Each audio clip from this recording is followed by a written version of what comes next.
Okay, folks, buckle up, because this one starts with rockets, secret labs, and the birth of modern space travel, and ends with rituals, hidden beliefs, and a question that still doesn't sit right. Get ready for a wild ride. Before NASA, before rockets reached space, there was a man who believed rockets weren't just machines. They were keys, not just to the sky, but to something beyond it.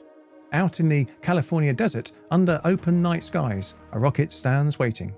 And beside it, Jack Parsons, a pioneer of modern rocketry, a founder of what will become JPL. He's not just preparing a launch, he's speaking. Not calculations, something older. Because to Parsons, this isn't just engineering, it's ritual. He believed forces and fire could do more than lift metal into the sky. He believed they could open doors. And in 1946, he attempted something that still doesn't fully make sense. Not just an experiment, an invocation.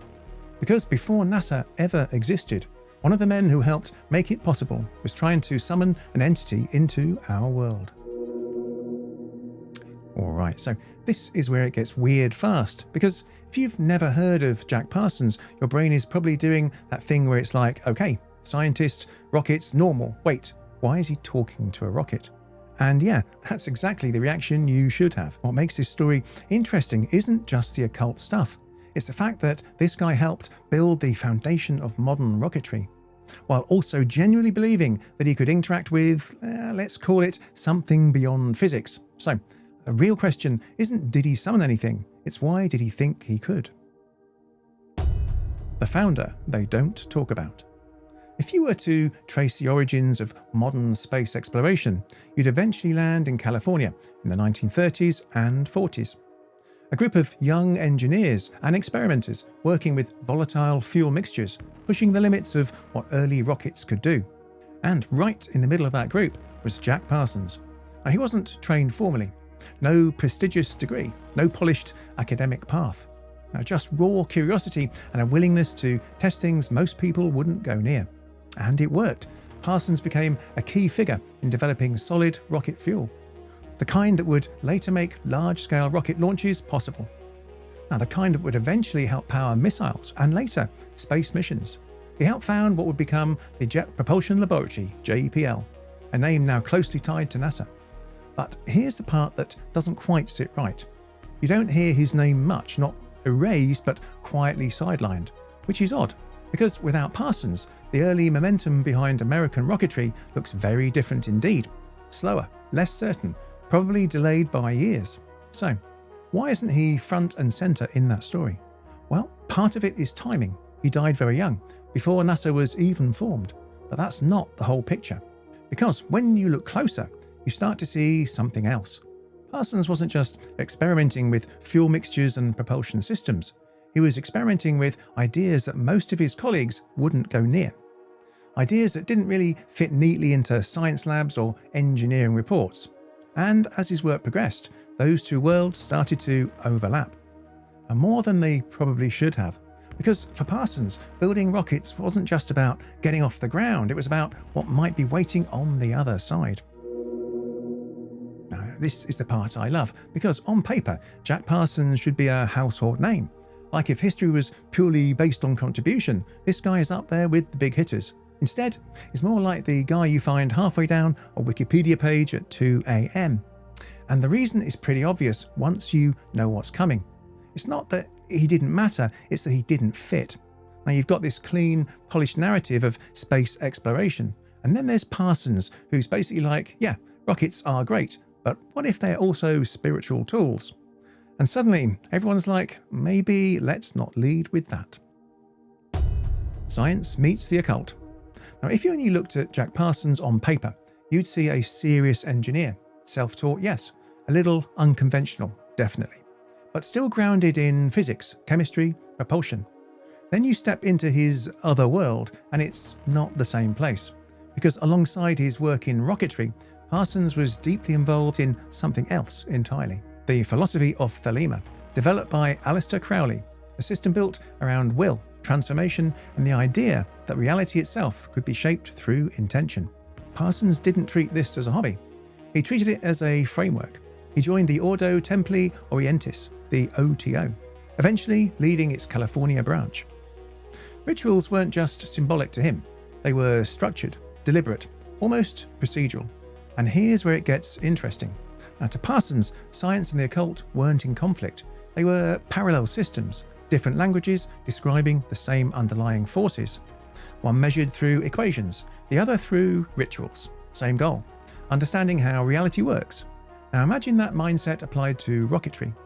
You're not just testing fuel mixtures or thrust ratios, you're exploring energy, motion, transformation, and maybe something behind it. Now that idea sounds strange now, but at the time, the boundaries between disciplines weren't as rigid as we'd like to think. Physics was still evolving. Quantum theory was raising questions nobody could fully answer. And Parsons was right there in that uncertainty, not separating the measurable from the mysterious, but blending them. Which leads to a quiet, important shift. Because once you stop seeing science and ritual as separate, you start asking a different kind of question.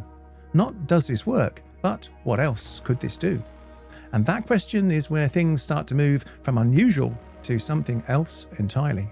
Because eventually, Parsons didn't just believe these systems could coexist, he believed they could be used together. This is the point where you either lean in or slowly lean back, like, all right, this guy is doing a bit much. But here's the thing, historically, this part is real. Parsons was genuinely into Thelema, Crowley, the OTO. That's not internet myth, that is documented. And the weird part isn't that he believed in it, it's that he didn't compartmentalize it. Most people would go, work life here, strange ritual life over there. Parsons basically said, no, same thing. Which is bold, slightly concerning, but also kind of fascinating because it sets up the big question. What happens when someone like that decides to test those ideas for real? The Babalon Working. By 1946, that question wasn't theoretical anymore. It had a name, the Babalon Working. And this is where Jack Parsons and a man named L. Ron Hubbard crossed paths. Yes, that L. Ron Hubbard. Before Scientology, before everything that came later. At this point, he's part of Parsons' inner circle, and together they begin a series of rituals, structured, timed, intentional. The goal? To invoke or manifest a divine feminine force known as Babalon. Not in a symbolic sense, not as an idea, but as an actual presence, something that could exist in the physical world. Now, the method is where things get complicated. It involved ritual practices down from Thelemic tradition, including what's often described as sex magic. Now, the belief that focused intention combined with physical acts could produce real-world effects.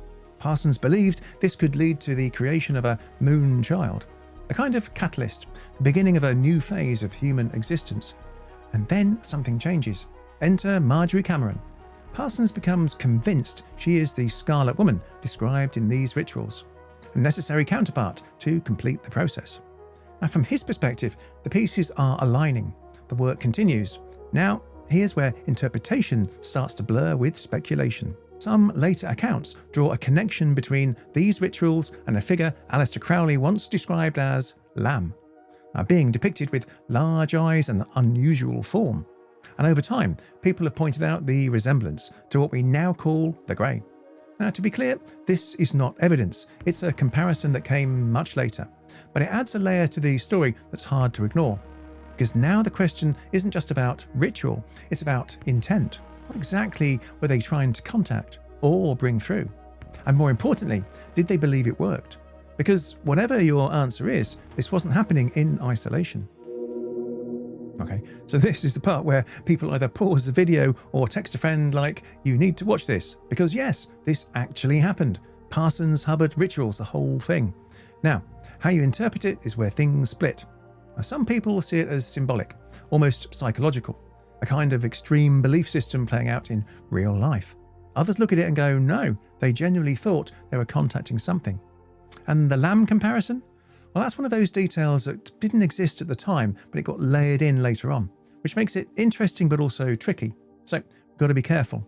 But still, you have a rocket scientist actively trying to manifest an entity. At the very least, that's not normal project work. Rockets, rituals, and reality. Out in the California desert, things look very different from the polished image we associate with space programs today.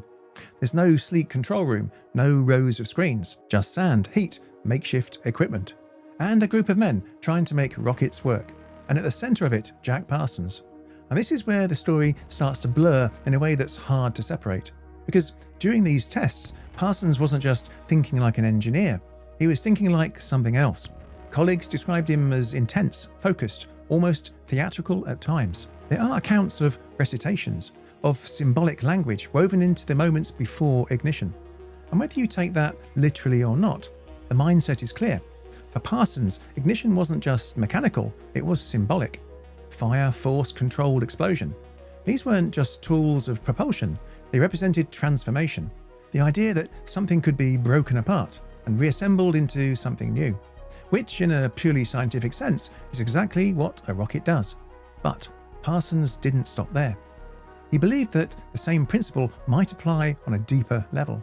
That energy, when directed with intention, might interact with reality in ways science hadn't fully mapped yet. Now, to be clear, there's no evidence that these rituals affected the rockets themselves. The engines worked because of chemistry, engineering, and a lot of trial and error. But the overlap in his thinking is what matters. Because while others were focused on reaching higher altitudes, Parsons may have been asking a different question entirely. Not how far can this go, but what else does this open? And that's where the discomfort starts to creep in, because if you're working alongside someone who sees explosions not just as physics, but as something symbolic, something potentially connective, you start to wonder where the boundary is between experiment and belief, between engineering and something harder to define. And not everyone was comfortable with that. Right, well, this is the bit where I imagine his colleagues just standing there like, okay, the rocket works, but why is he monologuing at it? And to be fair, a lot of this comes down to interpretation. There's no official checklist that says step 3, light fuse, step 4, invoke cosmic forces, but the personality is well documented. Parsons wasn't your standard lab coat scientist. He was intense, philosophical, and very into symbolism. And honestly, history is full of people like that. The difference here is rockets are involved, which just raises the stakes slightly. Because now it's not just ideas, it's ideas with propulsion. Surveillance, betrayal, and collapse. At some point, the wider world starts to notice.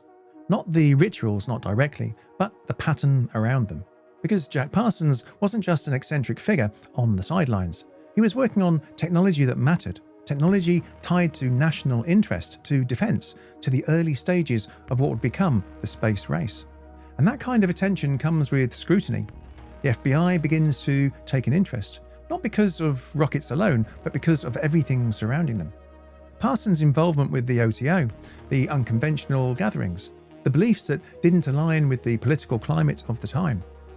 This is the Red Scare era. Anything that looks unusual gets flagged. Reports are written, observations made. And nothing dramatic, nothing explosive, but enough to build a profile. Unpredictable, unorthodox. Not someone you easily place inside a controlled system. And then the things start to shift. Parsons loses his security clearance. Now, not due to a single event, but a combination of concerns that never quite solidify into something concrete. Espionage suspicions are raised. Never proven, never fully resolved, but enough to close doors. And just like that, his position changes from insider to outsider. But the real fracture comes from somewhere closer. L. Ron Hubbard, the same man who stood beside him during the Babalon Working. At some point, the relationship breaks. Accounts suggest Hubbard left with a significant amount of Parsons' money, and with someone Parsons trusted deeply. Now, whether you frame it as betrayal, manipulation, or something more mundane, the result is the same. Parsons is left isolated, professionally restricted, personally shaken, and the trajectory he was on starts to collapse. Not in one dramatic moment, but gradually, quietly, like something slipping out of alignment. And once that process starts, it's very difficult to stop. This is where the story kind of shifts from that's strange to that's actually a bit rough. Because whatever you think about the occult side, the human side here is very real. Government pressure, losing your clearance, people watching you. That alone would be enough to derail most careers. And then you add in the whole Hubbard situation, which honestly sounds like the plot of a very strange financial drama. And suddenly, it's less about rituals and more about consequences. It also makes you wonder, was Parsons pushed out because of what he believed? or because he just didn't fit into a system that needed everything neat and predictable. Either way, things didn't recover from here. The explosion. June 1952. By this point, Jack Parsons is no longer at the centre of the world he helped build. No clearance, no major projects, no institutional support. Just a small home laboratory, and whatever work he was still trying to carry forward. And then, in an instant, everything stops. An explosion tears through the building.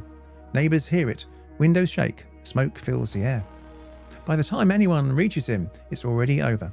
Officially, the explanation is straightforward: a chemical accident. Parsons was known to work with volatile materials, the kind that demand precision, patience, and a bit of caution. And depending on who you ask, caution wasn't always his strongest trait. But almost immediately, other possibilities begin to circulate. Some suggest mishandling, a simple, tragic mistake. Others raise a darker possibility: suicide. Though those close to him questioned that. They described him as planning ahead, making arrangements, thinking about what came next. And then there's the third idea: sabotage. Unproven, unconfirmed. A man who had lost clearance, who had been under observation, who had connections that made people uneasy. It's not a stretch that some would wonder if his story ended for a reason. Then there are the details that don't quite settle. Reports that his right forearm was completely gone. Not injured, just gone. And within hours of hearing the news, his mother passes away from an overdose. 2 events back to back. Close enough that, for some, it adds an almost surreal weight to the moment. Now, there's no evidence tying any of this to anything beyond tragedy. That needs to be clear. But for those who follow Parsons' life, especially the direction it had taken, another interpretation lingers quietly in the background. That he may have been working with forces he didn't fully understand, and that eventually something went wrong. Which brings us to the first real turning point in this story. Because all of this leads to one unavoidable question: what actually happened? And the uncomfortable part is, there isn't a single answer that fully settles it. This is where it kind of stops being abstract and becomes very real. Because whatever you believe about Parsons, this part isn't theory. There was an explosion, he died, that's fact. Everything else around it is where things get messy. The missing forearm detail sounds dramatic, but explosions can do that. It doesn't automatically mean anything beyond physics being very unforgiving. The timing with his mother, though, that's one of those details that just feels heavy. And then you've got those theories: accident, suicide, sabotage. And none of them fully close the case, which is probably why this part of the story sticks with people more than anything else. It doesn't resolve cleanly, and we really don't like messy endings. NASA, JPL, and the quiet emission. Now here's where the story shifts again, because while Parsons' life ends in 1952, the world he helped shape it doesn't. It accelerates. The Jet Propulsion Laboratory continues to grow. Rocket technology advances. Within a few years, the foundations of modern space exploration are firmly in place. And eventually, NASA is formed. Clean, structured, public-facing. A symbol of progress, precision, and human achievement. And somewhere in that origin story, there's a gap. Because Jack Parsons was there at the beginning. Not a minor figure, not a footnote. A co-founder of JPL. A pioneer in rocket fuel. A key part of getting the early propulsion systems off the ground. But when the broader narrative gets told, his name isn't always front and centre. Not erased, but quietly sidelined. And when you look at his life, it's not hard to see why. NASA's story is one of clarity, discipline, order. Parsons doesn't fit that image. He brings with him everything we've just talked about: occult philosophy, ritual practices, associations that would be difficult to explain, especially during those early Cold War years. So, the version of history that gets told is streamlined, focused on the parts that are easy to present, and the rest? It doesn't disappear, it just sits outside the spotlight. Now, that doesn't mean there was some coordinated effort to remove him from history. There's no evidence of that, but it does highlight something important. Stories, especially large ones, tend to shape themselves around what makes sense, and Parsons complicates the story, because he forces you to hold 2 ideas at once. That one of the men who helped push humanity towards space was also exploring something far less understood, and that combination is hard to package neatly. This is one of those history is tidy, reality is not moments, because Parsons absolutely contributed to early rocketry. That part's solid. But he's not exactly the poster child you'd pick if you were trying to build a clean, inspiring origin story. You don't really want to open your space agency documentary with, and here's the guy who was also doing ritual magic in his spare time. It just doesn't test well. So instead, he becomes one of those figures that's still there, just not highlighted, which is actually pretty common in history. But in this case, it adds a weird layer, because it makes you wonder how many other stories get simplified, just so they're easier to tell. What was he really trying to do? So, let's take a step back, because when you line everything up, the story stops being random. A rocket pioneer, working at the edge of physics, a belief system built around intention, transformation, and unseen forces. Rituals designed not just to symbolize change, but to cause it. Government attention, isolation, collapse, and an ending that never fully explains itself. Individually, each can be explained. Together, they leave a different impression. Because Jack Parsons wasn't just experimenting with rockets, he was experimenting with reality, with something capable of building the foundations of modern propulsion, would also dedicate time, energy, and belief to something that sits completely outside accepted science. Unless, in his mind, it didn't. Unless he believed both paths were leading to the same place, that the forces lifting a rocket into the sky and the forces described in Ritual were part of a single system we don't fully understand yet. Now, that doesn't make it true, but it explains the direction, because if you genuinely believed that, then rockets wouldn't just be machines. They'd be instruments, ways of interacting with something larger. And suddenly, the Babalon Working doesn't sit apart from his engineering, it sits alongside it, as another attempt to reach beyond what we can normally access. Now, the world he helped shape moved forward. Rockets improved, systems became precise, space became something we could measure, map, and eventually reach. But the deeper question he was asking? Those didn't go anywhere. We still don't fully understand consciousness. We still debate the nature of reality. We still ask whether everything we experience is as solid and as fixed as it appears. And that's where his story lingers, not as proof of anything extraordinary, but as a reminder that some of the people who pushed the boundaries of science were also willing to question the boundaries themselves. So maybe the real story here isn't that Jack Parsons succeeded. There's no evidence that he did. It's that he tried. That at the very beginning of our journey into space, one of the people helping us to get there was asking a completely different question. Not how far can we go, but what are we really reaching into?